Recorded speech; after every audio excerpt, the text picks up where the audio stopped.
Hola. Te invitamos a suscribirte a nuestro nuevo canal de películas. Aquí encontrarás películas de arte, culto y alternativas, además de resúmenes con breves opiniones de otras películas que estamos seguros te encantarán. El link está en la descripción del video. Sección 14 de Amor y Pedagogía, de Miguel de Unamuno. Ayer vio a Clarita, a lo lejos y de paso, y se le encendió el mal extinguido amor. Y ahora es cuando comprende que la quería con toda el alma. Ahora que otro la quiere, y quiere ella a otro. Y se dice, ya que no puedo ser genio en vida, lo seré en la muerte. Escribiré un libro sobre la necesidad de morirse cuando el amor nos falta, y me mataré. Me mataré por no dejarme morir. Fratelli a un tempo esteso, amore e morte, in genero la sorte. Mas antes, Apolodoro, haz hijos, busca la inmortalidad en ellos, por si acaso. Y al llegar a este punto de su soliloquio, hiere su vista y su corazón un espectáculo terrible. Es que en un rincón yace un pobre epiléptico haciendo las más grotescas contorsiones, torciendo boca y ojos, sacudiendo la mano como quien toca la guitarra. Y le rodean 5 chiquillos que celebran la gracia. «Anda, Frasquito, toma malagueñas». Y Frasquito hace que toca y guiña los ojos y tuerce la boca, y los chicos le remedan y hacen gestos como él. Apolodoro se indigna y les grita, «O os vais de aquí o os echo a puntapiés, chiquillos. Burlarse así de la desgracia». Y mientras el pobre, a cuya gorra echa Apolodoro una moneda, le agradece con más profundas contorsiones. Los chicuelos, desde lejos, «Vaya con el señorito, señoritín, aburrido». Aburrido. El supremo insulto aquí para los niños, por lo menos cuando él lo era. Hasta los niños le desprecian. ¿Sabrán lo del cuento? ¿Sabrán lo de Clarita? ¿Sabrán de quién es hijo? ¿Sabrán que le criaban para genio? Y sigue su camino llevando la visión del epiléptico, visión que sin saber cómo le trae a las mientes una doctrina que oyera a tiempo exponer a don Fulgencio, y es que de lo sublime a lo ridículo no hay más que un paso, según dicen. Mas deben añadir que tampoco hay más que un paso de lo ridículo a lo sublime. Lo verdaderamente grande se envuelve en lo ridículo, en lo grotesco lo verdaderamente trágico. De lo sublime a lo ridículo no hay más que un paso hacia adentro, el que da lo sublime al sublimarse aún más, convirtiéndose en sublimado corrosivo. Si hubiera dioses y tuvieran que vivir con los hombres, nos resultarían los seres más grotescos. Y si se añade a Apolodoro, ¡qué ridículo! ¡Qué sublime debo de ser! Dimito, y así mi ridiculez se sublimará. Dimito. Pero antes, haz hijos, Apolodoro. Llega a casa, entra en su cuarto, abre un libro y ante las abiertas páginas le dice su demonio familiar, «Tu padre es un majadero. Si no hubieses nacido de un majadero así». Mas, ¿acaso no sea majadero, sino envidioso? Te ha educado así tal vez por celos, para que no le sobrepujes. No, es que está trastornado. Llaman a la puerta, manda entrar y entra don Avito. «Tenemos que hablar, Apolodoro». Tú dirás, «Observo en ti desde hace algún tiempo algo extraño y que cada vez responde menos a mis esperanzas. no haberlas concebido. No las concebí yo, sino la ciencia. ¿La ciencia? La ciencia, sí, a la que te debes y nos debemos todos. ¿Y para qué quiero la ciencia si no me hace feliz? No te engendré ni crié para que fueses feliz. Ah, no te he hecho para ti mismo. Entonces, ¿para quién? Para la humanidad. ¿La humanidad? ¿Y quién es esa señora? No sé si tenemos o no derecho a la felicidad propia. ¿Derecho? Pero sí a destruir la ajena, la de los hijos sobre todo. ¿Y quién te ha mandado enamorarte? ¿Quién? El amor, o si quieres, el determinismo psíquico, ese que me has enseñado. El padre, tocado en lo vivo por este argumento, exclama: el amor, siempre el amor atravesándose en las grandes empresas. El amor es antipedagógico, antisociológico, anticientífico, anti todo. No andaremos bien mientras no se propague el hombre por brotes o por escisión, ya que ha de propagarse para la civilización y la ciencia. ¿Qué líos son esos, padre? Vaya, veo que no estamos todavía para oír a la severa razón. Y se retira don Avito. Y empieza ahora un horror, un verdadero horror. Tales son los despropósitos que al fracasado genio se le ocurren. Ocúrresele unas veces si estará haciendo o diciendo algo muy distinto de lo que cree hacer o decir, y que por esto es por lo que le tienen por loco los demás. Otras veces se le ocurre que está el mundo vacío y que son todos sombras, sombras, sin sustancia, ni materia, ni cosa palpable, ni conciencia. Arden deseos de verse desde fuera, como los demás le ven, y para lograrlo salirse de sí mismo, dejar de ser él mismo, y dejando de ser él mismo, dejar sencillamente de ser, dimitir. Y para matar el tiempo se pone a descifrar logogrifos y charadas y a resolver solitarios en la baraja. Y tras los reyes, caballos, sotas y ases, aparece Clarita. Clarita siempre, escoltada por don Fulgencio, don Epifanio, Menaguti, su padre, y al lado Federico. ¿Y cómo se parece a don Fulgencio esta sota de bastos? Piérdese en paseos por el campo en los que se entretiene en fecundar las flores, sacudiendo el polen de los estambres sobre los pistilos, o en soplar la corona de semillas del amargón a que se esparzan por el campo. Un día va a dar al cementerio, a meditar allí, entre aquellas filas de nichos, y apenas se le ocurre cosa alguna. Si no me quiere Clarita y no sé hacer cuentos, ¿para qué vivir?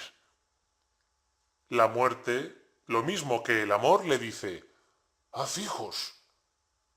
¿La muerte es distinta del amor? Para la ameba, morir es reproducirse. A sus pies lee en una losa: Mariquita, Mariquita, Mariquita. Y se sale del cementerio diciéndose: dimito, dimito. Aquí está el sitio de los jubilados. Mas antes haz hijos, Apolodoro. Y llega a casa y le trae la criada el chocolate. Oye, Petra, ¿has pensado alguna vez en morirte? Yo, ni ganas. Y se echa a reír. ¿Y cómo ríe? ¿Y qué dientes enseña al reír? Unos dientes blanquísimos, sanos, bien alineados. Unos dientes hechos para reír, para comer y para morder. ¡Qué salud! ¡Qué colores! Se le ve y se le oye respirar. ¿Y en tener hijos has pensado?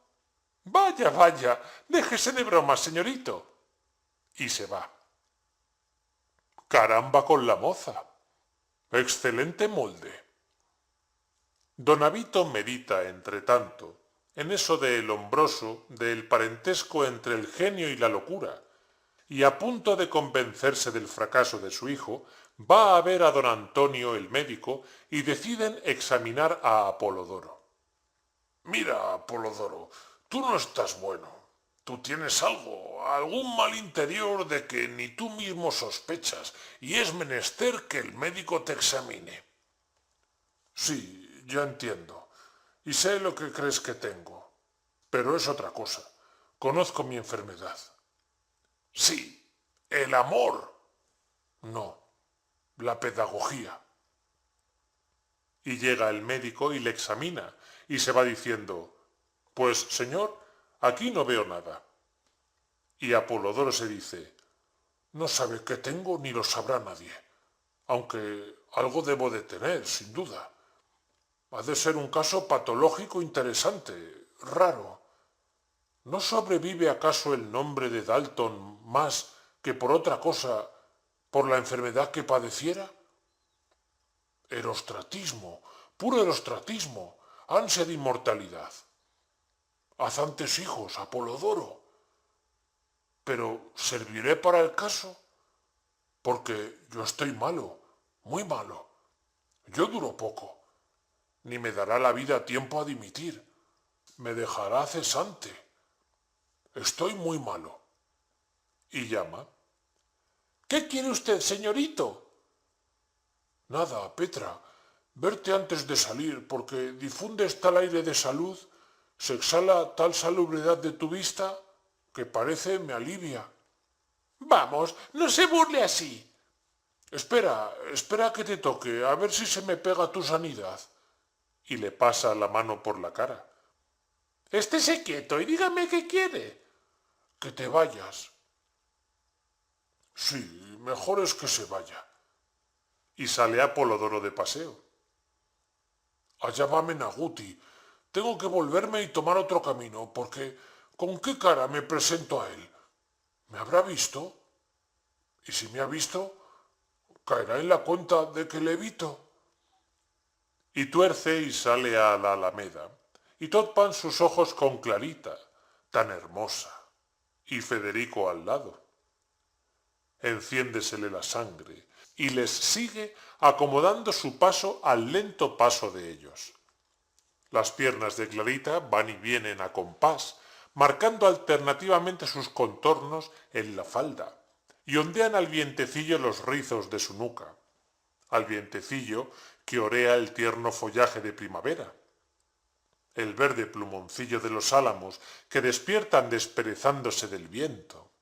¡Oh, qué hermosa, qué hermosa! ¿Y yo que creía no quererla? Ahora es cuando comprendo cuán enroncinado estaba por ella.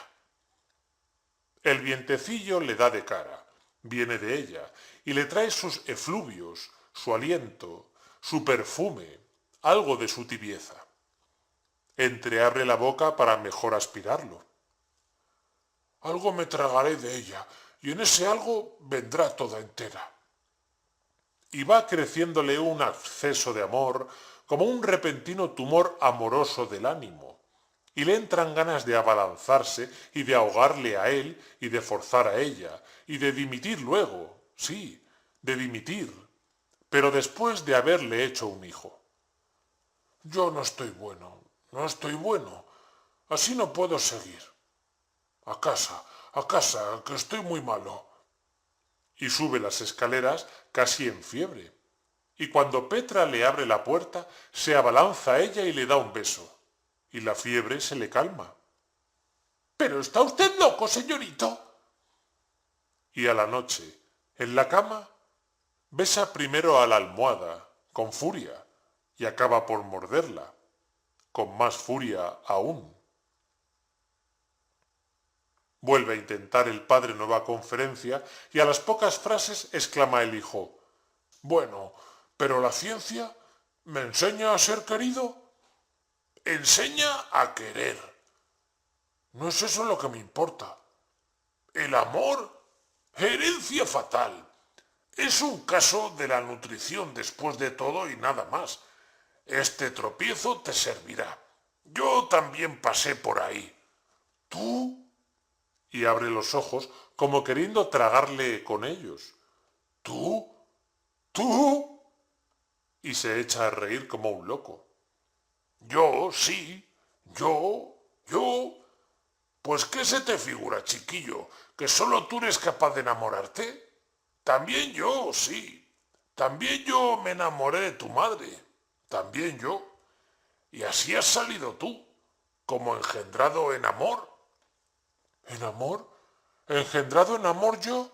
Te equivocas. Sí, tú. Pero para algo me has servido.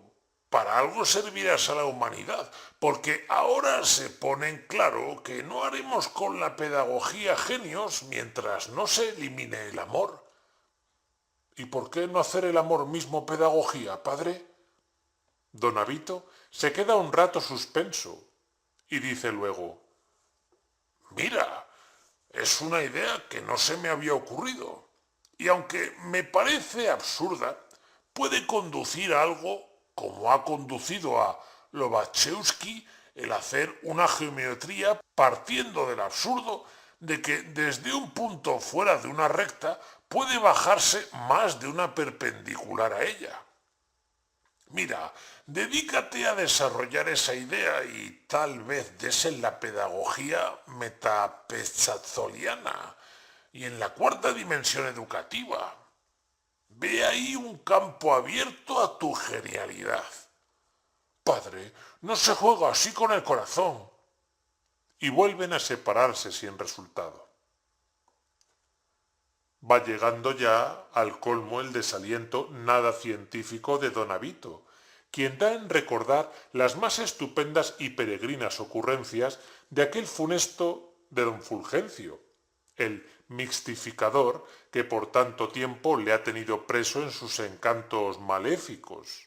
Aquellas ocurrencias como la de la cura del sentido común, rémora de toda genialidad, mediante el masaje histológico del cerebro, logrado por cierta trepidación eléctrica que obliga a las células nerviosas a entrecruzar de otro modo que como lo tienen sus prolongaciones pseudopódicas.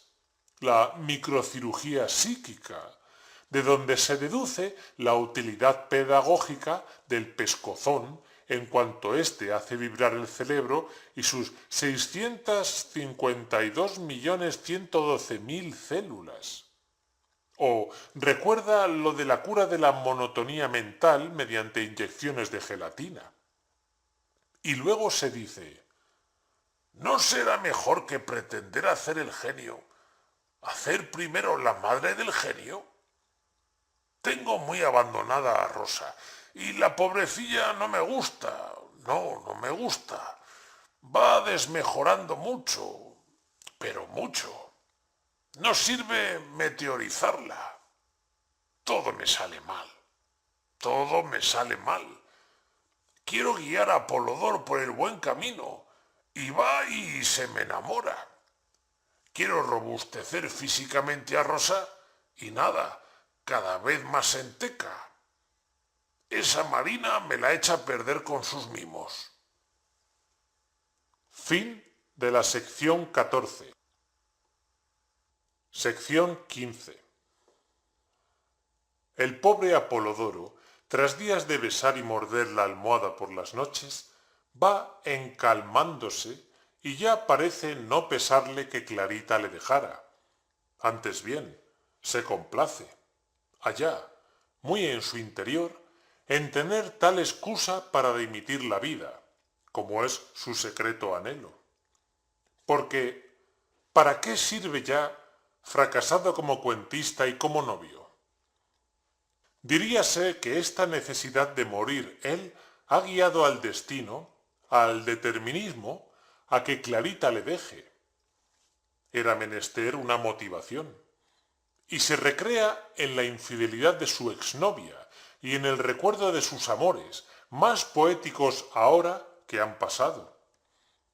Nací como los más de los mortales, hastiado de la vida desde nacimiento, sin que haya logrado en mí la vida, como en los demás logra, borrar con el adquirido apetito la nativa saciedad. ¿Y ahora qué dirán si dimito? ¿Qué pensará papá? Vaya unas cavilaciones que va a costarle, pobrecillo. ¿Me daré un tiro? ¿Me tiraré de una torre?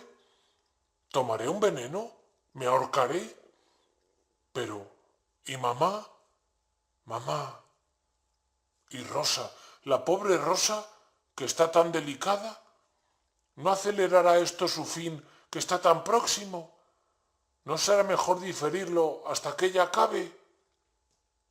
Y le invaden mil recuerdos vagarosos, y se encuentra con el Padre Nuestro en los labios, y al acabar de paladearlo se dice: «No nos dejes caer en la tentación». Y desde el fondo del alma le dice la voz de don Fulgencio: «¡Haz hijos, Apolodoro! ¡Haz hijos!». «Cuando usted guste, señorito». «¿Eh? Está ya la sopa en la mesa». «Pero qué salud, Petra, qué salud. Si la salud se pegara. Ven acá». Mas la criada desaparece. Don Avito se ha vuelto a su hija, a Rosa, la meteorizada, que arrastra dulce y tristemente una vida lánguida, de silencio y de clorosis, a pesar de los meteoros todos. Y empieza el padre a luchar con un temperamento rebelde, a cambiarlo por procedimientos científicos, porque la ciencia, oh, la ciencia.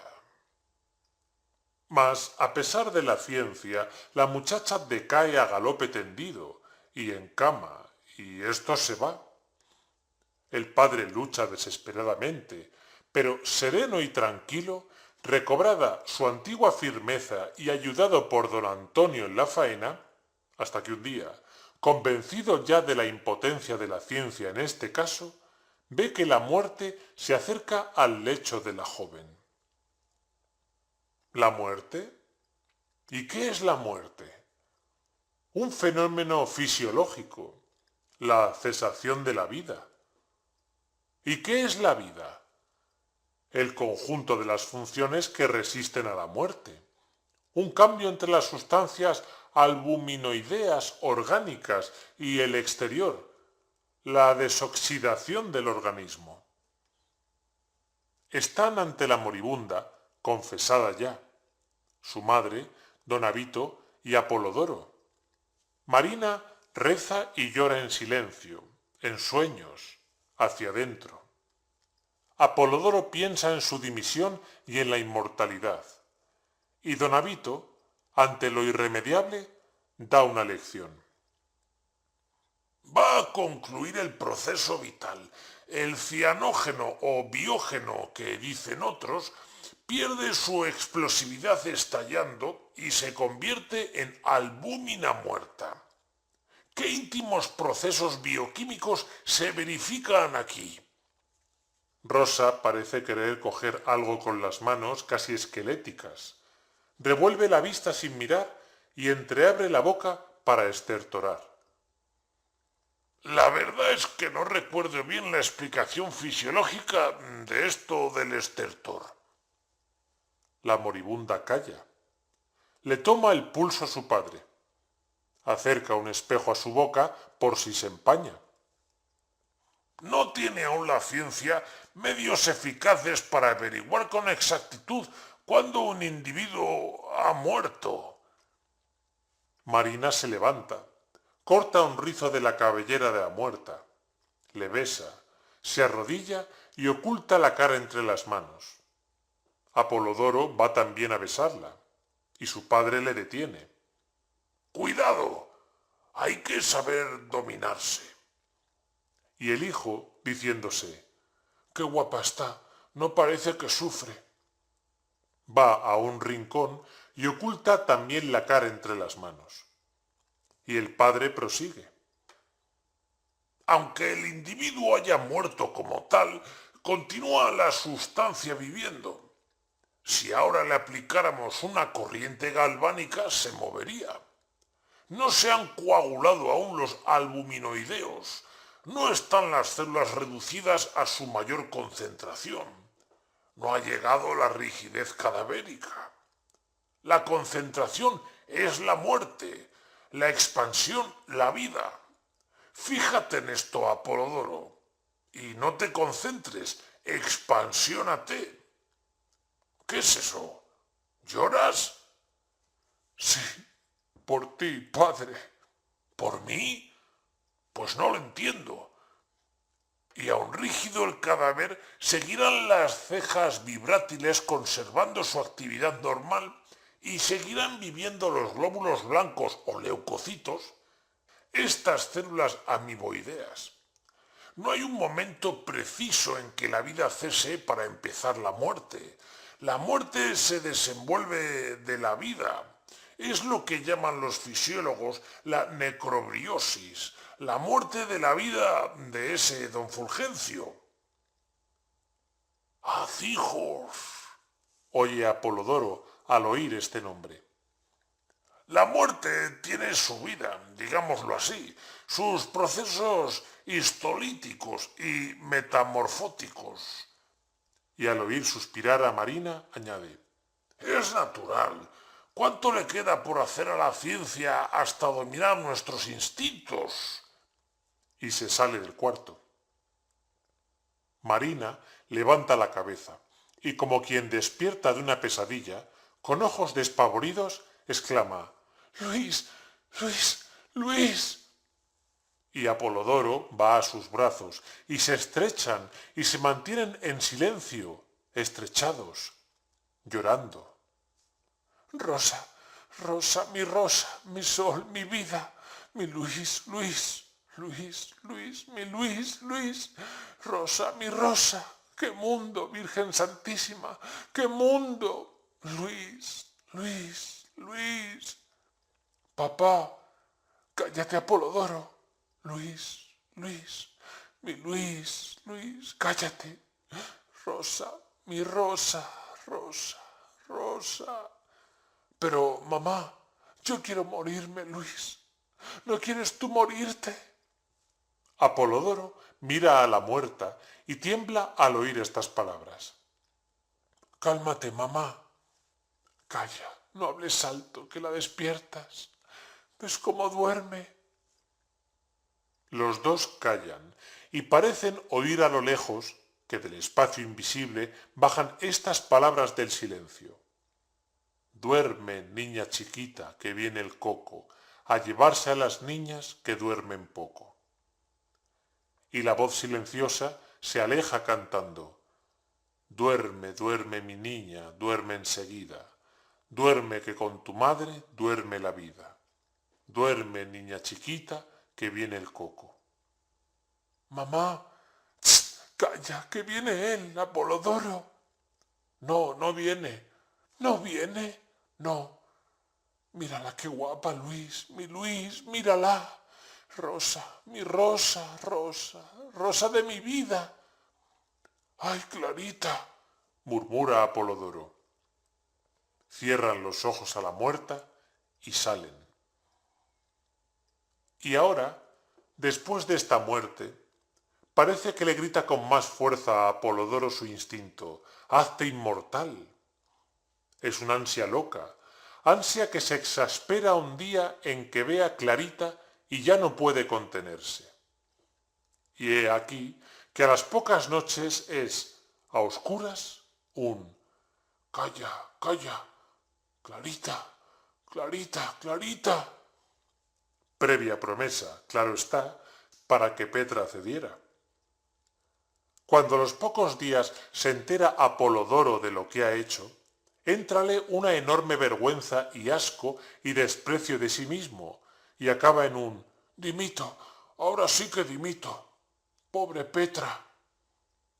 A lo que se agrega que va a casarse Clarita, las amonestaciones de cuyo enlace se han echado ya. ¿Escribirá algo antes? ¿Una especie de testamento?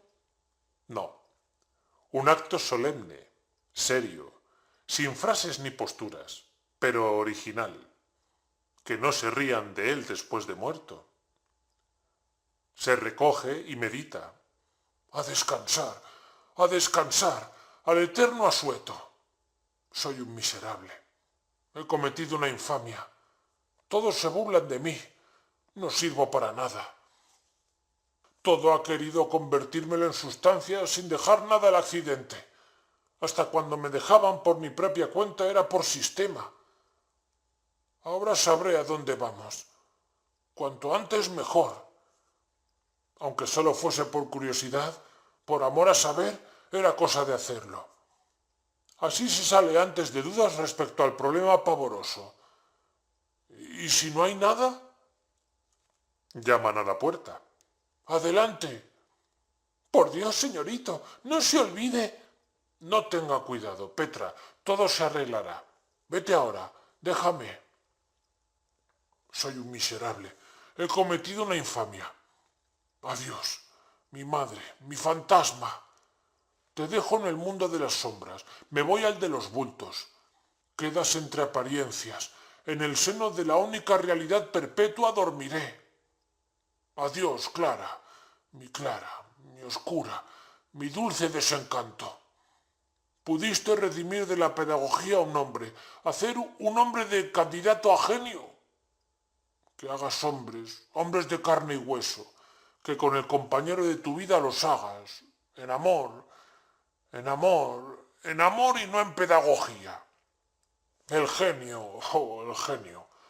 El genio nace y no se hace, y nace de un abrazo más íntimo, más amoroso, más hondo que los demás. Nace de un puro momento de amor puro. Estoy de ello cierto. Nace de un impulso, el más inconsciente. Al engendrar al genio, pierden conciencia sus padres. Solo los que la pierden al amarse, los que, como en sueños, se aman, sin sombra de vigilia, engendran genios. Qué lástima que el deber de dimitir mañana no me permita desarrollar esta luminosa teoría. Al engendrar al genio deben de caer sus padres en inconsciencia. El que sabe lo que hace cuando hace un hijo no le hará genio. ¿En qué estaría pensando mi padre cuando me engendró? En la carioquinesis o cosa así, de seguro. En la pedagogía, sí, en la pedagogía. Me lo dice la conciencia. Y así he salido. Soy un miserable, un infame. He cometido una infamia. Llega la hora. Se encierra, sube a la mesa sobre la que pone un taburete y prepara el fuerte cordel pendiente del techo. Agárrase a él, y de él se suspende para ver si le sostiene. Hace el nudo corredizo y se lo echa al cuello, subido en el taburete. Detiénele por un momento la idea de lo ridículo que puede resultar quedar colgado así, como una longaniza. Pero al cabo se dice, es sublime, y da un empujón al taburete con los pies. ¡Qué ahogo! ¡Uf, qué ahogo! Intenta coger con los pies el taburete, con las manos la cuerda, pero se desvanece para siempre al punto. Al ver que tarda tanto en venir a comer, don Avito va en su busca. Registra la casa, y al encontrarse con aquello que cuelga, tras fugitivo momento de consideración, salta a la mesa, corta la cuerda, tiende el cuerpo de su hijo sobre la mesa misma, le abre la boca, le coge la lengua y empieza a tirarle rítmicamente de ella, que acaso sea tiempo. Al poco rato entra la madre, más soñolienta desde que perdió a su hija, y al ver lo que ve, se deja caer en una silla, aturdida, murmurando en letanía. Hijo mío, hijo mío, hijo mío, Luis, mi hijo. Es una oración al compás de los rítmicos tirones de lengua. A su conjuro siente Avito extrañas dislocaciones íntimas, que se le resquebraja el espíritu, que se le hunde el suelo firme de éste.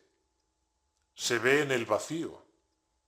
Mira al cuerpo inerte que tiene ante sí. a su mujer luego, y exclama acongojado: «¡Hijo mío!».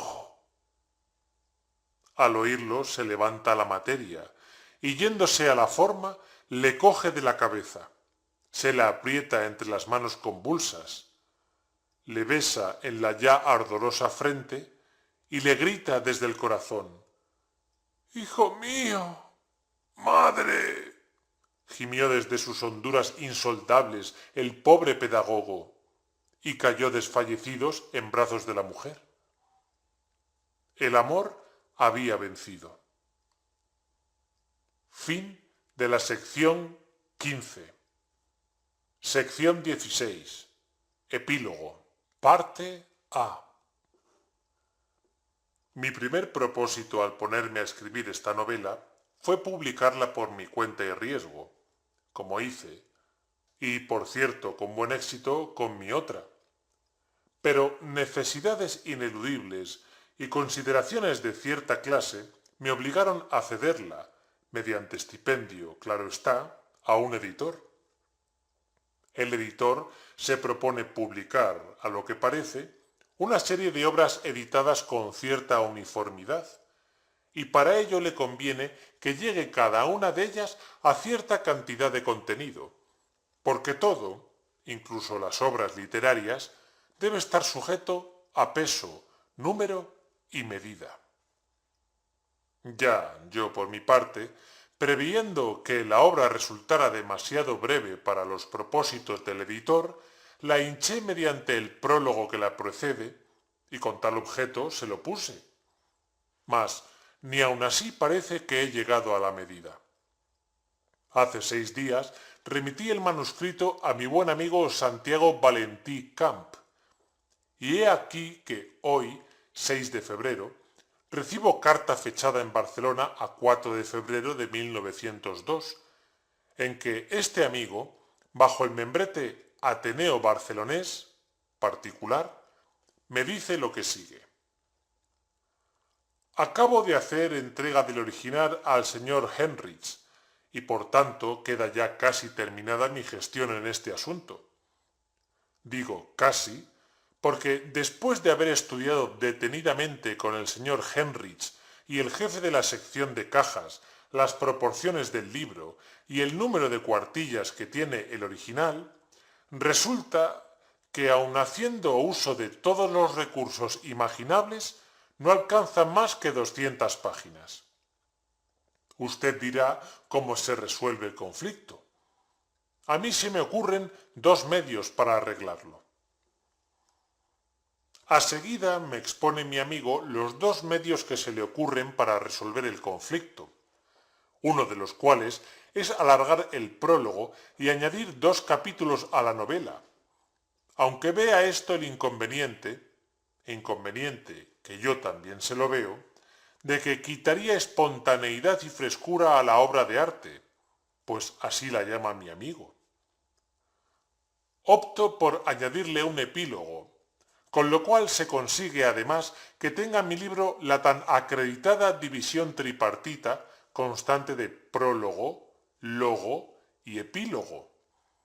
Y es lástima que las necesidades del ajuste y el tipo fatal de 300 páginas por una parte y por otra lo apremiante del tiempo no me permitan estudiar el modo de dar a esta división tripartita cierto módulo especial tal como el de la llamada sección áurea, que tanto papel jugaba en la estética arquitectónica, de manera que fuese el prólogo al epílogo como este al logo, o sea, este epílogo una medida proporcional entre el prólogo y el logo, artificio digno de mi don Fulgencio.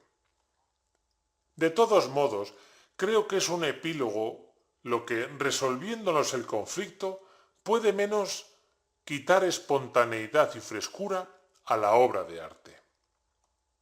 Ya veo a algún lector, más o menos esteta, que tuerce el gesto y hace un mohín de desagrado al leer esto de obra de arte, entre consideraciones, que tendrá por cínicas, de tan pedestre mercantilismo. Mas debo hacer aquí a tal respecto algunas reflexiones sobre las relaciones entre el arte y el negocio, con lo que consigo, de añaduría, ir hinchando este epílogo.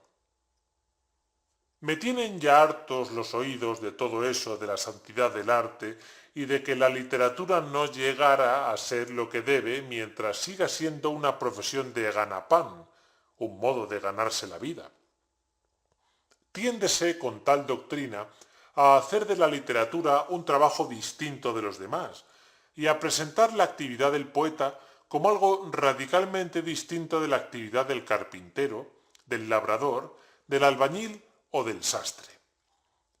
Y esto me parece un funesto y grave error, padre de todo género de soberbias y del más infecundo turrieburnismo. No. Hacen bien los obreros o artesanos que se llaman a sí mismos artistas sin dejar que acaparen este título los otros. Podría aquí extenderme, llenando mi objeto de tal manera, acerca de cómo en la Edad Media, en la época en que se levantaron las soberbias fábricas de las catedrales góticas, artista y artesano eran una sola y misma cosa, y cómo el arte brotó del oficio. Mas es esta una materia que puede verse desarrollada en muchos tratados especiales. Solo quiero desarrollar brevemente un principio que oí asentar en cierta ocasión a don Fulgencio, y es el de que así como el arte surgió del oficio, así todo oficio debe reverter al arte. Y si en un principio fueron la pintura, la música y la literatura algo utilitario, tienen que llegar a ser la carpintería, la labranza, la sastrería, la veterinaria, etc., artes bellas. Don Fulgencio, que, como habrá adivinado el lector, pasó por su temporada de hegelianismo, tomó gusto a las fórmulas del maestro Hegel y solía decir que el oficio era la tesis, la oposición entre oficio y arte, la antítesis, y el arte sólo la síntesis, o bien, que es el oficio la primitiva homogeneidad en que se cumple luego la diferenciación de oficio y arte, para que lleguemos al cabo a la integración artística. Todo tiene, en efecto, un origen utilitario, y sabido es que el cerebro mismo podría sostenerse que proviene del estómago. No la curiosidad, sino la necesidad de saber para vivir es lo que originó la ciencia. Mas luego ocurre que lo en un principio útil deja de serlo y queda como adorno, como recuerdo de pasada utilidad, como esperanza de utilidad futura tal vez. Y de aquí el que haya dicho un pensador británico, no recuerdo ahora cuál, que la belleza es ahorro de utilidad. La belleza, añado, es recuerdo y previsión de utilidad. Las artes llamadas bellas surgieron de actividades utilitarias, de oficio, y así puede sostenerse que los primeros versos se compusieron antes de la invención de la escritura, para mejor poder confiar a la memoria sentencias y aforismos útiles, de lo que nos dan buena muestra los actuales refranes.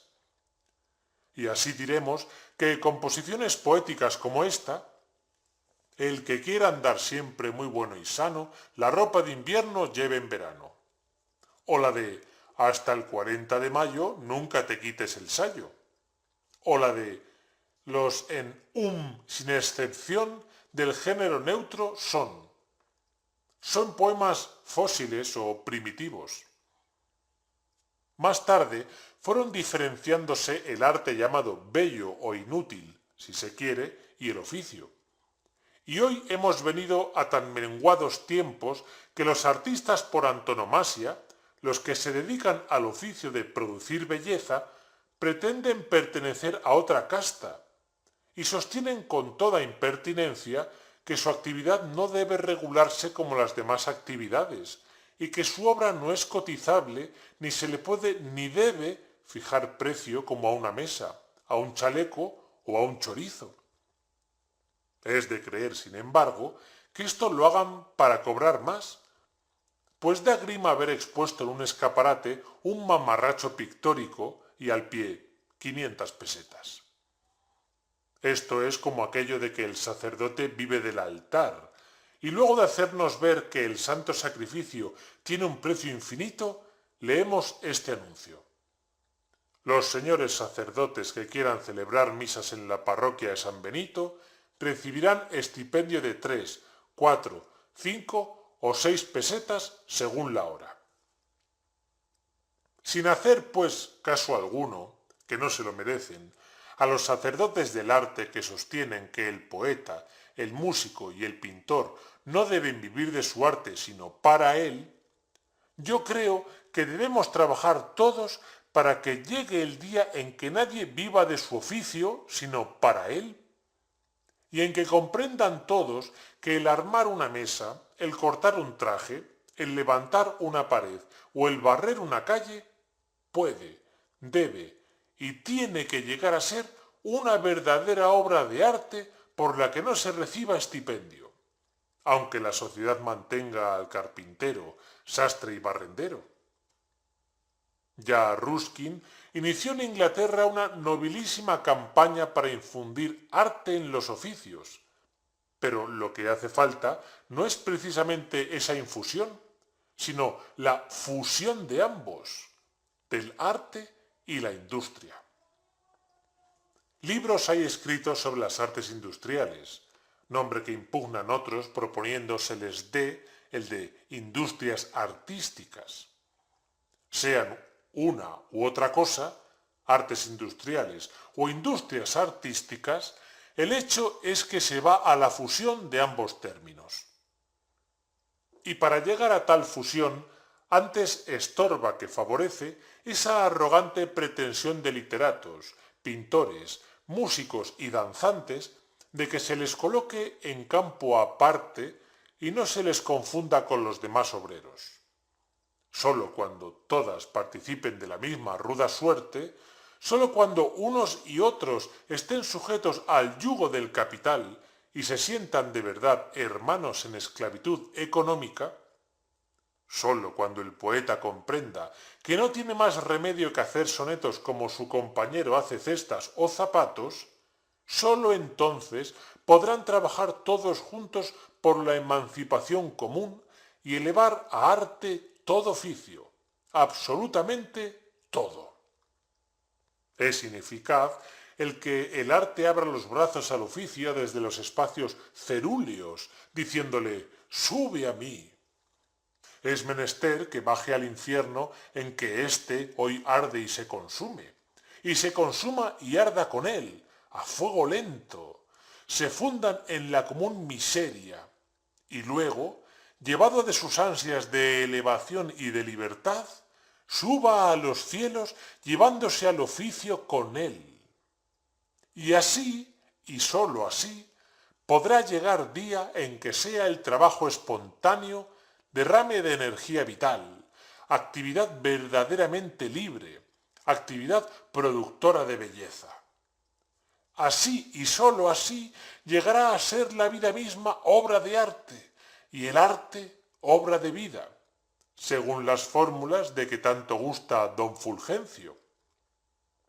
He aquí la doctrina que bajo la inspiración de mi don Fulgencio he excogitado para explicar y justificar los móviles mercantiles y de negocio que me incitan a poner estrambote a una obra de arte. Una vez justificada debidamente la existencia de este epílogo, cúmpleme hacer constar que cuando hace ya tiempo expuse a un amigo mío el plan y argumento de mi novela, se mostró muy descontento de que la hiciese terminar con el suicidio del pobre Apolodoro. Conclusión desconsoladora y pesimista. Y me exhortó a que buscase otro desenlace. Debe usted hacer, me decía, que venza la vida, Que el pobre mozo reaccione y se sacuda de la pedagogía y se case y sea feliz. Si lo hace usted así, le prometo traducirle al inglés la novela, pues dada su índole, creo que gustaría en Inglaterra. Hubo un momento en que, meditando en las razones que me dio mi amigo, y ante el señuelo, sobre todo, de que pudiese entrar mi obra al público inglés, pensé si convendría variar la solución que en un principio viera. Mas todo fue inútil. Cierta lógica subconsciente e íntima me llevaba siempre a mi primera idea. Pensé luego en bifurcar la novela al llegar a cierto punto, dividir las páginas por medio y poner a dos columnas dos conclusiones diferentes para que entre ellas escogiese el lector la que fuese más de su agrado. Artificio que ya sé que nada tiene de original, pero sí de cómodo.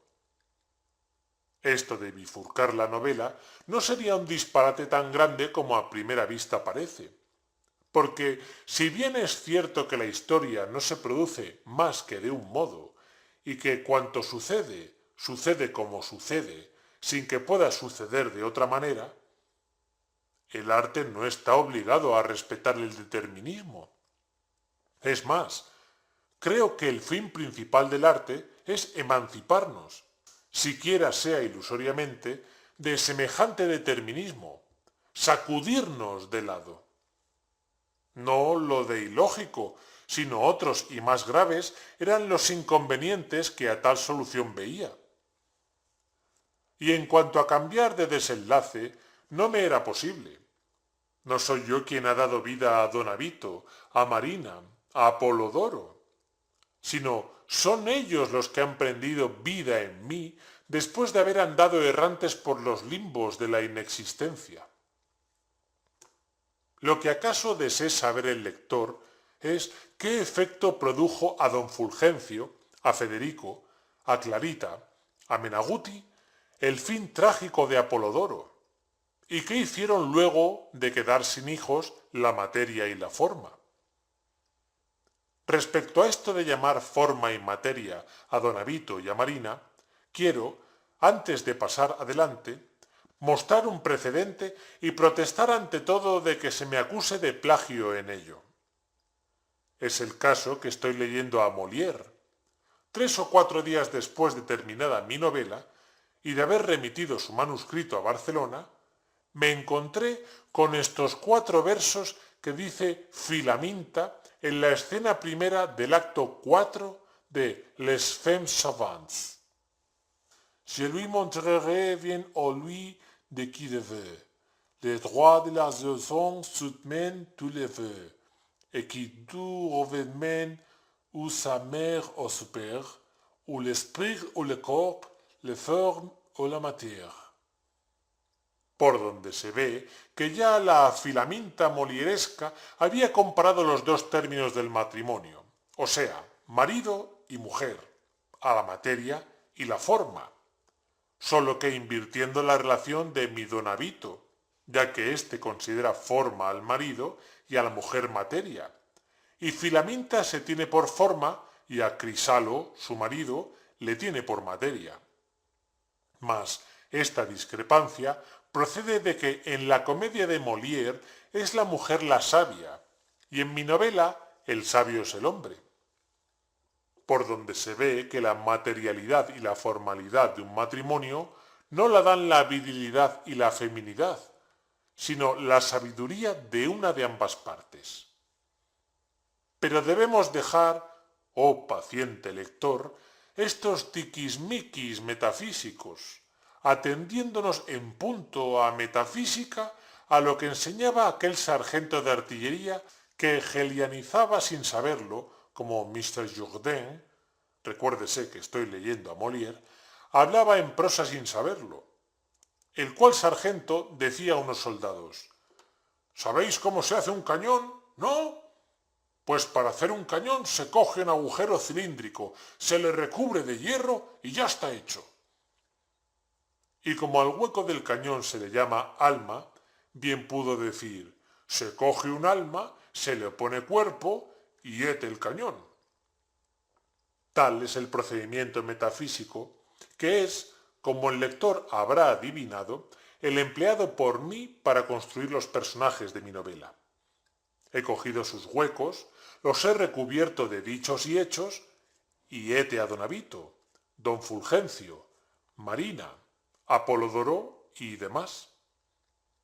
Y si alguien me dijera que este no es procedimiento artístico, por muy metafísico que sea, le diré que se examine bien y vea qué encuentra debajo de sus propios hechos y dichos.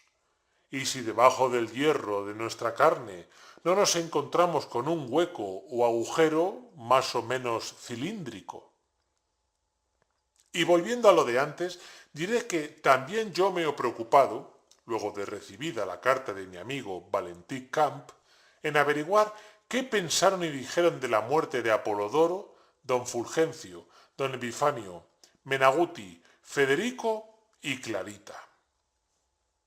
Empezando por Menaguti, he de decir que cuando el sacerdote de Nuestra Señora de la Belleza supo el percance de su amigo, empezó a temblar como un azogado y le entró un grandísimo miedo, y que al volver un día a su casa, obsesionado por el recuerdo de Apolodoro, y pasando junto a una iglesiuca a aquella hora abierta, miró a todos lados, y cuando vio que nadie le veía, se entró a ella furtivamente, y dándole trompicones, se arrodilló en un rincón y rezó un Padre Nuestro por el alma de su amigo, pidiendo a la vez fe a Dios, a un Dios en quien no cree.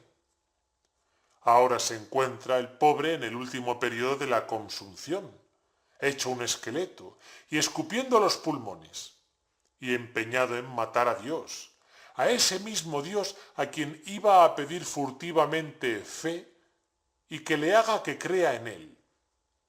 Mientras ve venir la muerte a toda marcha, está escribiendo un libro, La muerte de Dios.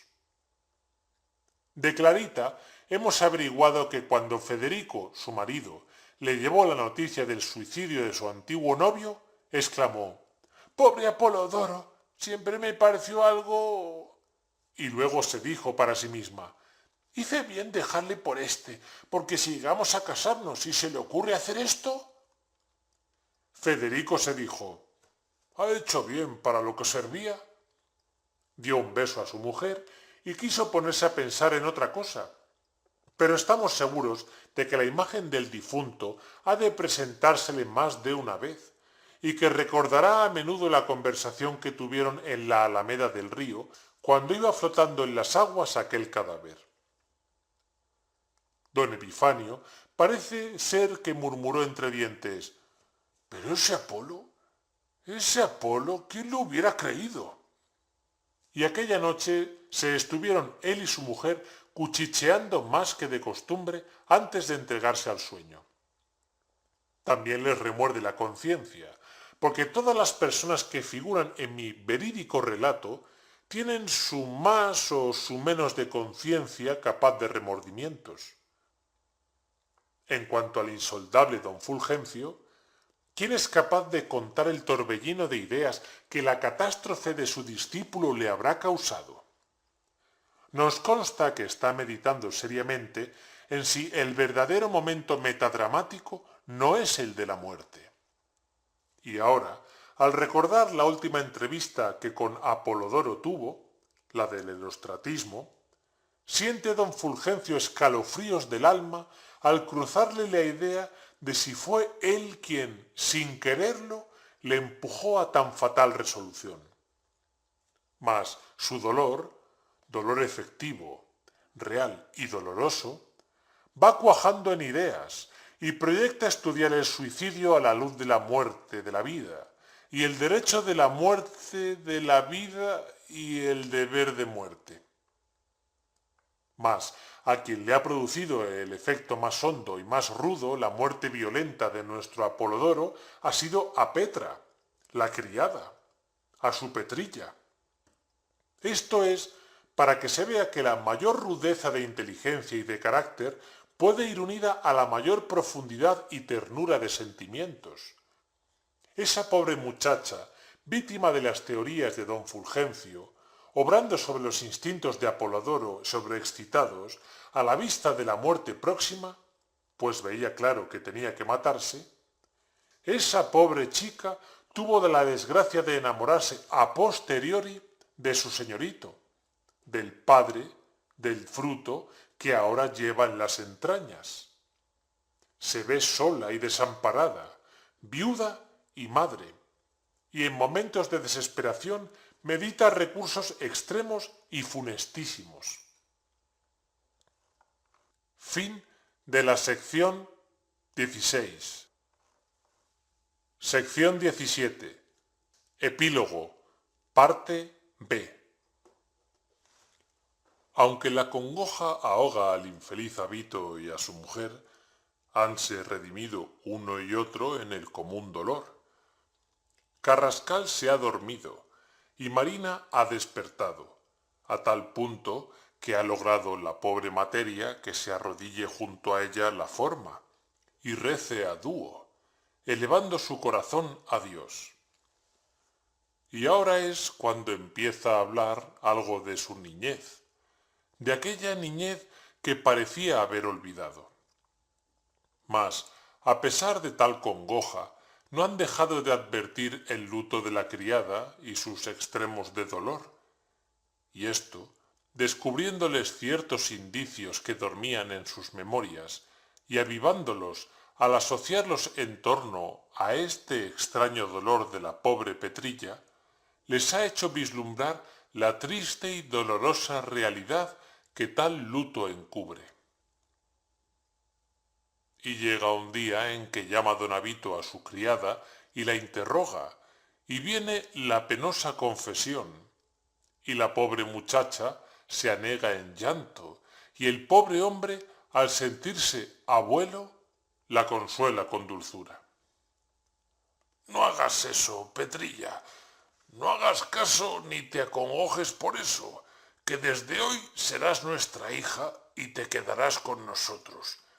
Y tu hijo será siempre el hijo de nuestro hijo, nuestro nieto, y nada le faltará, y le cuidaremos, así como a ti, y le educaré. Sí, le educaré, y no volverá a pasar lo que con Apolodoro ha pasado. No, no volverá a pasar lo mismo, te lo juro. Le educaré, sí, le educaré. Le educaré con arreglo a la más estricta pedagogía. Y no habrá don Fulgencio ni don Tenebrencio que me le eche a perder, ni se rozará con otros niños. Le educaré yo solo, que de algo me ha de servir la experiencia de lo pasado. Le educaré yo, y este sí que saldrá genio, Petrilla. Te aseguro que tu hijo será genio. Sí, le haré genio y no se enamorará estúpidamente. Le haré genio. Con lo cual se va Petrilla consolada y hasta dando por bien empleado todo. Cuando Marina lo sabe todo, y la magnánima resolución de su marido, abraza primero a éste, que tan noble espíritu demostraba, y cae luego llorando en brazos de hasta hoy, su criada. Y decimos hasta hoy porque acaba de decidirse que se tome en concepto de tal criada a otra, y que quede Petrilla en concepto de hija y de viuda del pobre Apolodoro. Sí, Marina, sí, estoy satisfecho de mi resolución. Así proceden los hombres honrados, es decir, razonables, y sobre todo muerto nuestro... Calla, Vito, no sigas. Bueno, faltándonos él, yo necesitaba a alguien en quien aplicar con toda pureza mi pedagogía. Por Dios, Avito, por Dios, calla, calla, exclama la pobre Marina, sintiendo el peso enorme del sueño que parece volverle. Es que... Por Dios, Avito, por Dios, ¿más de eso todavía? Es que si aquello no fue de eso, Es que no me dejaron aplicar con pureza mi sistema. Verás ahora. ¡Qué mundo, Virgen Santísima! ¡Qué mundo! Y empieza a sentir la pobre pesadísimo sopor sobre los párpados del alma, mientras Petrilla, satisfecha del papel de hija viuda, miró a uno y otro sin comprender nada de aquello, pero sintiendo que se trata del porvenir del fruto de sus entrañas. Y ahora el pobre Carrascal se recata, y a ocultas de su mujer llama a Petrilla para decirle: ¿te gustan las alubias, Petrilla? Bastante. ¿Por qué me lo pregunta usted? Por nada. Pero procura comer las más que puedas. ¿Has oído? Las más que puedas. Pero sin que se te indigesten. Y sobre todo, no digas nada de esto a Marina. ¿Has oído? No le digas nada de esto. Y cuando Petrilla se ha ido, le llama para repetirle: cuidado con no decirle nada, pero nada. Mas ten en cuenta que las alubias te convienen mucho. Petrilla, satisfecha de su papel, se sonríe y se dice para sí misma: pobre hombre, no está muy bueno, pero le daremos gusto.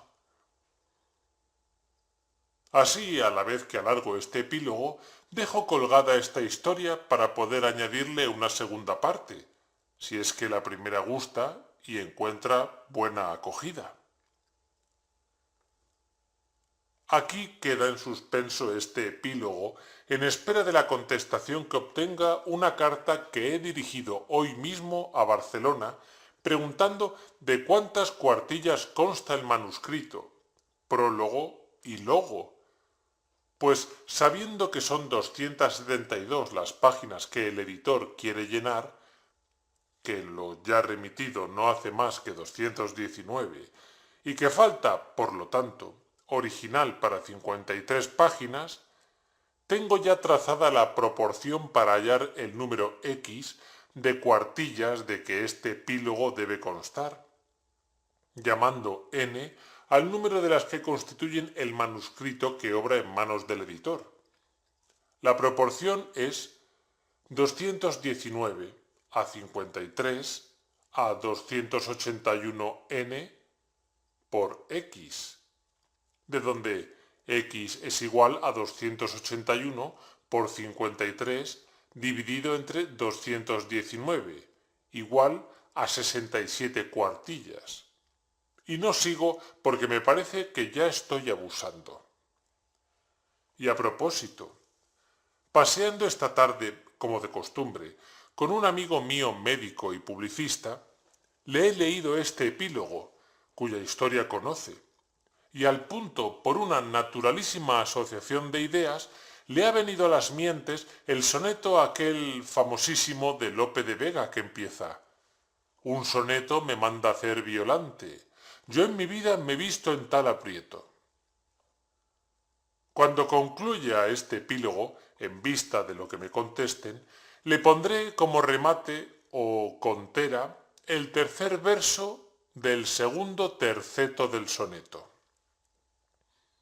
También recordamos, y cómo no, aquel gracioso cuento que en el prólogo al lector de la segunda parte de su obra inmortal nos cuenta el único y grandísimo humorista de nuestra literatura, el cuento del loco aquel de Sevilla que dio en el gracioso disparate y tema de coger algún perro en la calle o en cualquiera otra parte y con el un pie le cogía el suyo y el otro le alzaba con la mano y como mejor podía le acomodaba el cañuto de caña, puntiagudo en el fin, en la parte que soplándole le ponía redondo como una pelota, y en teniéndole de esta suerte, le daba 2 palmaditas en la barriga y le soltaba diciendo a los circunstantes, que siempre eran muchos: ¿pensarán vuesas mercedes ahora que es poco trabajo hinchar un perro? Pensarás, lector pacientísimo y benévolo, que es poco trabajo hacer un epílogo, aun con ayuda de Cervantes, diré yo a mi vez cuando haya dado fin a éste. Yo también he de decirle, como nuestro gran humorista en el prólogo a la primera parte de su ingenioso Hidalgo, que si me costó algún trabajo componer mi novela, ninguno tuve por mayor que el de hacer el prólogo que a este libro encabeza, y este epílogo con que le pongo cola y remate. Yo también hubiera querido dártela monda y desnuda, sin el ornato de prólogo, ni demás perendengues, y por eso he rechazado el acuerdo, que por un instante me ha revoloteado en la mente, de añadirle notas como las que llevan algunas de las novelas de Walter Scott o Walterio Scotto, como El solitario quería que los españoles le llamásemos. Ya sé yo que todos estos escarceos y alargamientos habrían de parecer abusivos y poco serios a buena parte de nuestro público. Mas confío, por otra parte, en que esa parte no detenga sus severas miradas en estas páginas y así nos veamos libres ellos de mí y yo de ellos, con lo que no sé quién ganará más, si ellos o yo.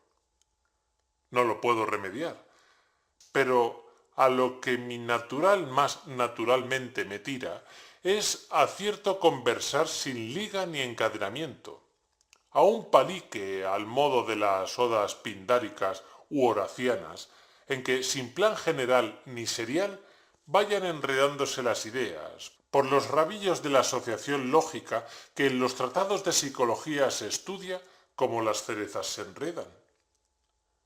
En mi vida sabré escribir una obra rigurosamente científica y didáctica, con reducirse esto a llenar con definiciones, divisiones, teoremas, escolios, lemas, corolarios, postulados, y eso que se llaman hechos, y que en realidad son citas, un encasillado esquemático, N, por el estilo de este. Por no saber llenar este cañamazo científico, nunca pasaré de un pobre escritor mirado en la República de las Letras como intruso, y de fuera por ciertas pretensiones de científico, y tenido en el imperio de las ciencias por un intruso también, a causa de mis pretensiones de literato. ¿Es lo que trae consigo el querer promiscuar? Y no me sirve ponderar lo incientíficos que son nuestros literatos, a punto de que un poeta que pasa por eminente pueda ignorar cómo se halla el volumen de un tetraedro, o cómo se producen las estaciones del año, o cuál es la ley de la reflexión de la luz, o lo iliteratos que son nuestros científicos, de modo que un eminente geómetra o químico no distinga un soneto de una seguidilla, o un Rembrandt de un Rafael.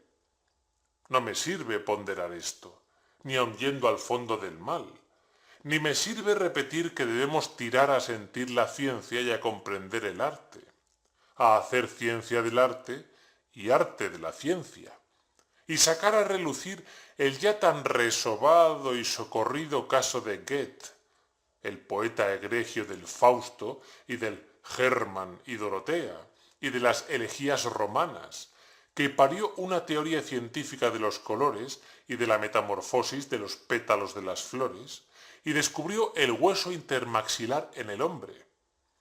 No me sirve nada de esto, y por nada de ello habré de justificarme. 14 versos dicen que es soneto.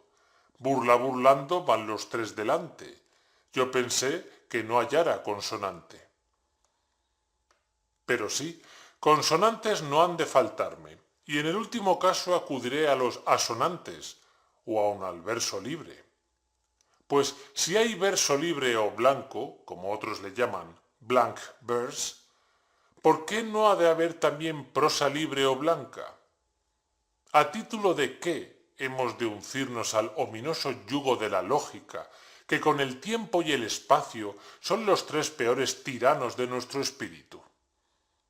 En la eternidad y en la infinitud soñamos con emanciparnos del tiempo y del espacio. Los déspotas categóricos, las infames formas sintéticas a priori. Mas de la lógica, ¿cómo hemos de emanciparnos?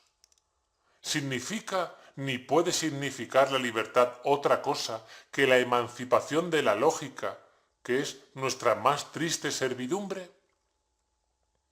Ya sé que yo mismo en otras ocasiones y en otros escritos he sostenido y afirmado que la libertad es la conciencia de la necesidad, la conciencia de la ley, que el hombre debe tirar a querer lo que suceda para que así suceda lo que él quiera. Pero esos no pasan de esfuerzos con que quiero engañarme a mí mismo y de reflexiones que me hago para encerrar el infinito del espacio en la menguada jaula en que estoy condenado a vivir, después de haberme dado de porrazos en vano contra los barrotes de ella. Sí, ya sé que nos ponemos a escribir versos libres aquellos a quienes no nos sale libremente la rima, los incapaces de hacer fuente de asociación de ideas, de la rima generatrice. Como hacemos prosa libre o cháchara suelta a guisa de sangría, los incapaces de la verdadera libertad, la que en la conciencia de la ley consiste.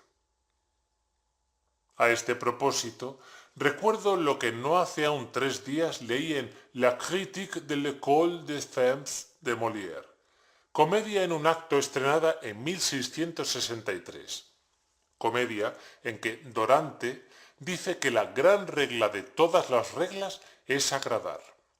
Y si una pieza de teatro ha conseguido este fin, es que tomó por buen camino. El cual Dorante asegura que las reglas del arte no son los mayores misterios del mundo, sino algunas obvias observaciones que el buen sentido ha hecho sobre lo que puede quitar el gusto que se toma a tal suerte de poemas, y el mismo buen sentido que hizo antaño esas observaciones las hace obviamente todos los días sin la ayuda de Horacio y de Aristóteles. Esto del buen sentido, del bon sens, y sobre todo tratándose del buen sentido francés, me puso en guardia, recordando al punto cuánto acerca del sentido común tengo oído al bueno de mi don Fulgencio. Mas, ahora, al seguir hinchando este epílogo, vuelvo a recordar el pasaje de Molière y lo de que la gran regla de las reglas es agradar. La gran regla de las reglas es en este, mi caso presente, ir entreteniendo, deleitando e instruyendo o sugiriendo, si se puede, al lector, pariter que monendo, metamos este acreditado ripio o relleno, pues cae mejor en latín, para llevarle suave y dulcemente a las 300 páginas que es el tipo. Y en esta mi tarea de sugerirle algo, quisiera infundirle una chispa del secreto fuego que, en contra de la lógica, arde en mis entrañas espirituales.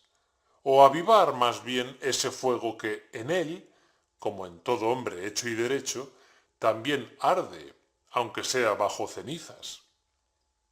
Porque, ¿qué otra cosa es el sentimiento de lo cómico, sino el de la emancipación de la lógica? ¿Y qué otra cosa sino lo ilógico nos provoca a risa? ¿Y esta risa? ¿Qué es sino la expresión corpórea del placer que sentimos al vernos libres, siquiera sea por breve momento, de esa feroz tirana, de ese fatum lúgubre, de esa potencia incoercible y sorda a las voces del corazón? ¿Por qué se mató el pobre Apolodoro, sino por escapar a la lógica que le hubiera matado al cabo? El ergo, el fatídico ergo, es el símbolo de la esclavitud del espíritu. Mis esfuerzos por sacudirme del yugo del ergo son los que han provocado esta novela. Pero la lógica se vengará, estoy seguro de ello, se vengará en mí. Porque tiene razón don Fulgencio. Solo la lógica da de comer. Y sin comer no se puede vivir.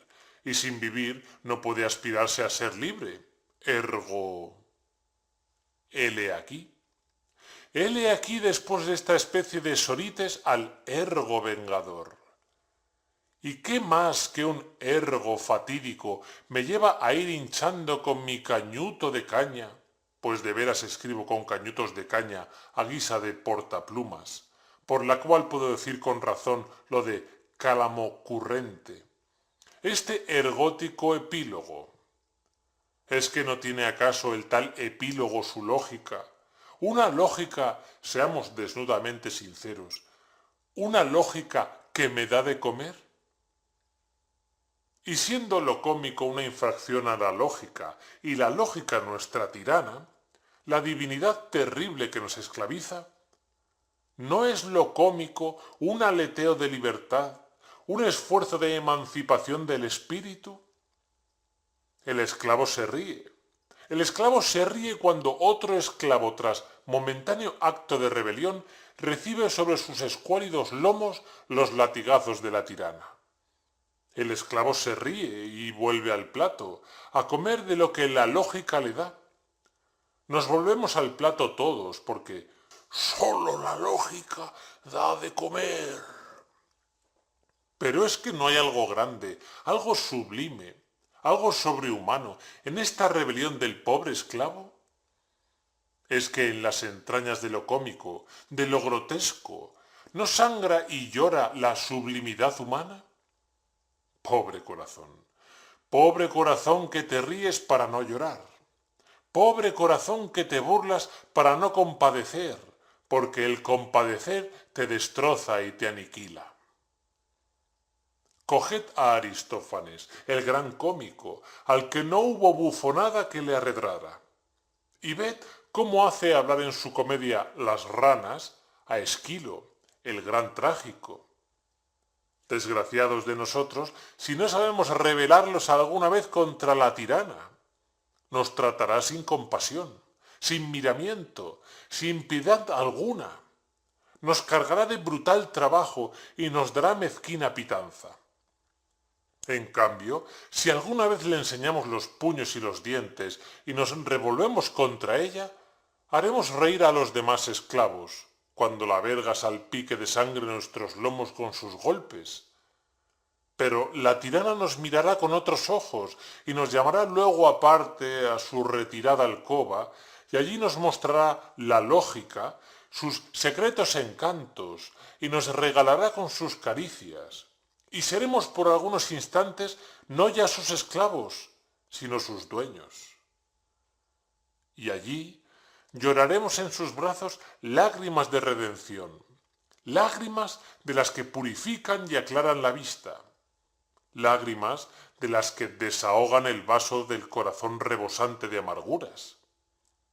Allí, en brazos de la tirana, lloraremos.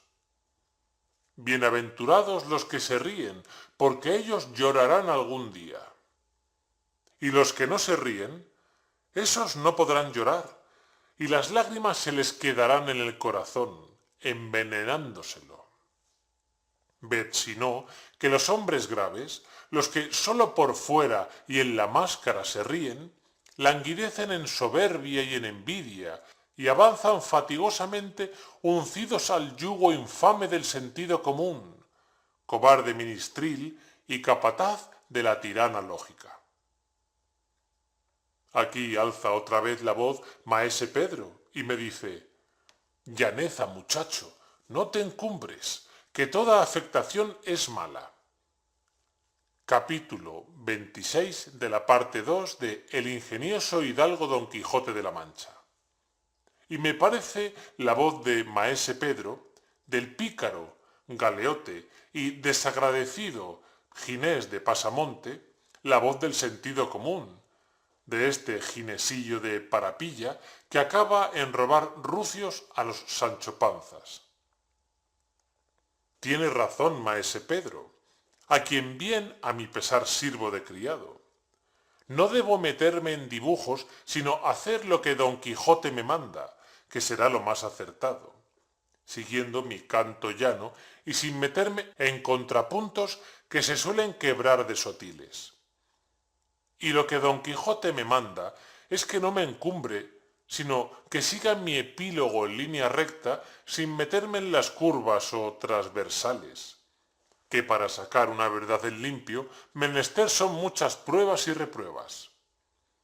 Yo lo haré así, no sea que a Don Quijote se le antoje salir en ayuda de Apolodoro y la emprenda a llover cuchilladas sobre mi titerera pedagógica y derribe a unos, descabece a otros, estropee a don Fulgencio, destroce a Menaguti y entre otros muchos tire un altibajo tal que, si maese Pedro, el que por dentro y bien a mi pesar mueve mi tinglado todo, no se abaja, se encoge y agazapa, le cercene la cabeza con más facilidad que si fuera hecha de masa de mazapán, cercén que se tendría muy merecido.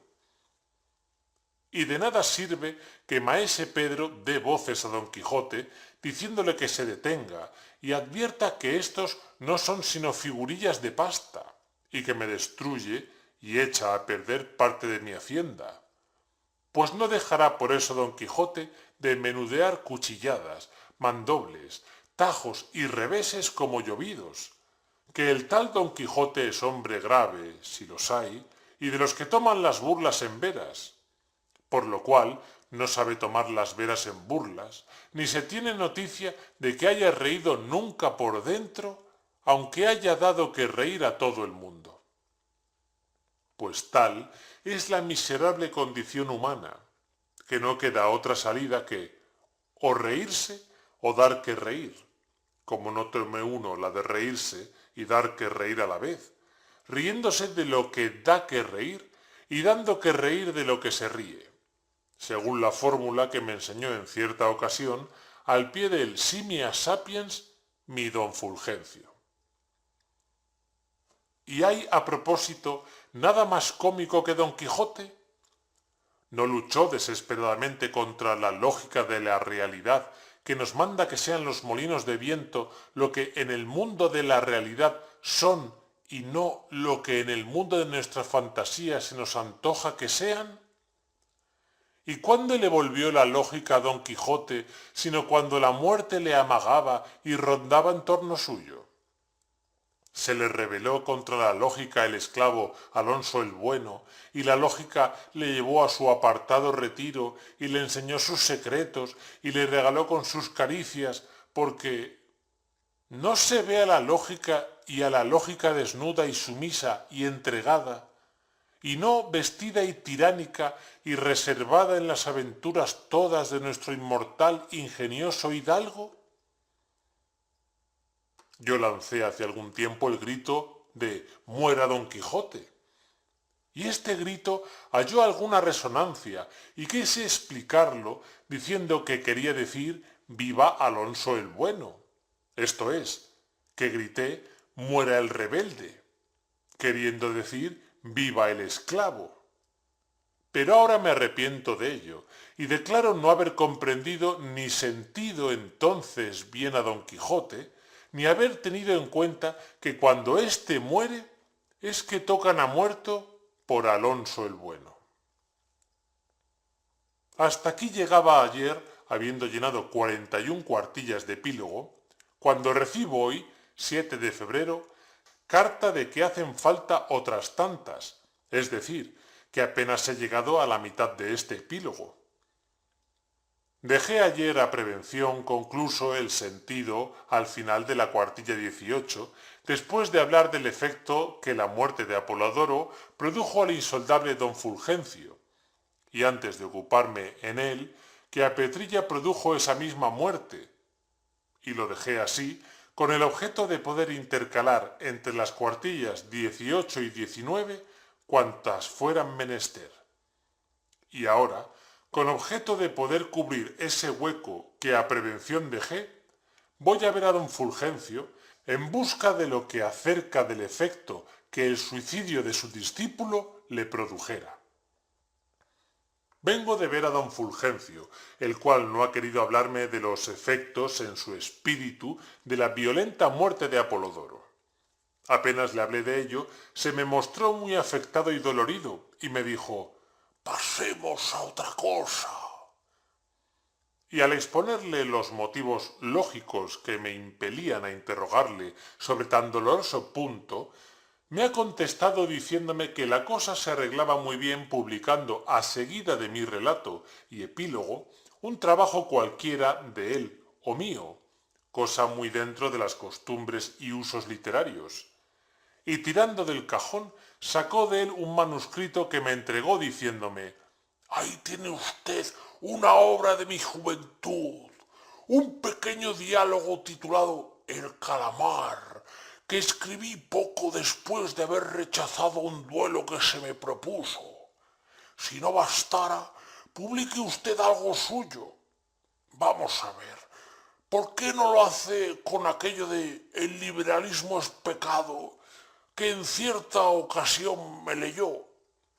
«Es que yo quiero», le he dicho, «que cuanto en un volumen vaya tenga cierta unidad de tono siquiera.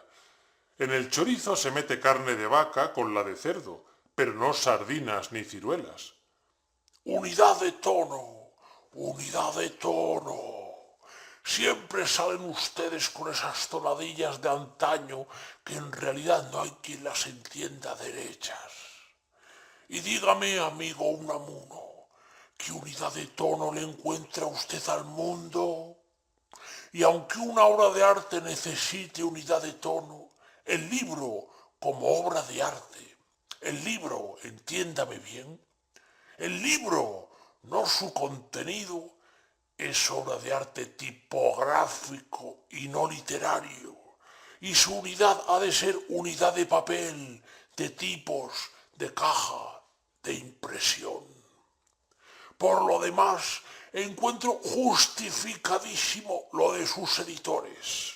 Y una de las cosas que más me gustan de nuestro libro inmortal es que Juan Gallo de Andrada, escribano de cámara del rey don Felipe, certificara de que los señores de consejo vieron el libro intitulado El ingenioso hidalgo de la Mancha, compuesto por Miguel de Cervantes Saavedra, y tasaran cada pliego de él a 3 maravedís y medio. Y teniendo el libro 83 pliegos, al dicho precio montaba el dicho libro. Diciéndome esto, tenía don Fulgencio abierto y a la vista el Quijote, 290 maravedís y medio, en que había de vender en papel. Y dieron licencia para que a ese precio se pudiese vender, y mandaron poner esa tasa al principio del libro, y que no se pudiese vender sin ella. Pienso escribir algo sobre esto de la tasa de El Quijote. Y a propósito de ello, he de contarle lo que no ha muchos años sucedió en la corte entre un poeta y un librero. Fue el caso que el poeta le presentó un tomito de composiciones suyas, pidiéndole le tomase algunos ejemplares con el consiguiente descuento. Cogió el librero el tomito y sin abrirlo lo revolvió en la mano, examinando su longitud, latitud y profundidad. Hecho lo cual, preguntó al poeta: «¿Y a cuánto ha de venderse esto?» «A 3 pesetas», contestó el poeta, y el librero replicó: «Me parece caro». Y el poeta exclamó entonces: «Es que le advierto que es oro puro». «¿De oro puro? En ese caso no me conviene», replicó el librero devolviéndole el tomito. «Créame, hasta el oro puro hay que saber tasarlo, como tasaron los señores del consejo el oro puro del Quijote». Otras muchas cosas me ha dicho don Fulgencio, dejándome convencido, y al salir me ha entregado 2 manuscritos suyos, el diálogo de El calamar, de que hice mención, y los apuntes para un tratado de cocotología, autorizándome para que haga de ellos el uso que crea conveniente. Y ahora termino este epílogo, como prometí terminarlo, con el último verso del soneto de Lope de Vega. Contad si son 14 y está hecho. Fin de la sección 17. Fin de Amor y Pedagogía, de Miguel de Unamuno. Si te gustó el video, dale me gusta, suscríbete al canal y compárteselo a tus amigos. Nos vemos hasta la próxima.